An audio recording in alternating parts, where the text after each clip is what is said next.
Hey, I'm Steve, and this is the Zinus 8-inch green tea memory foam mattress. This is the twin size mattress. This mattress is pretty much standard that you get when you order any kind of mattress like that. Get it unboxed. It's vacuum sealed. Get it everything open and give it some time to come to its full size.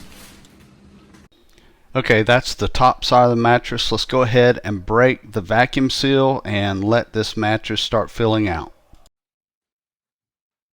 Alright, so that's literally 2 minutes out of the vacuum seal or so.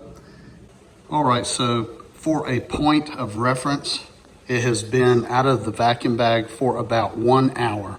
So that's what it's going to look like after about 1 hour. I think it's pretty close to the size that it will be, but I'm sure there's going to be a little bit more expanding over the next few hours. I bought this mattress for our bunk bed. So here it is inside the bunk bed.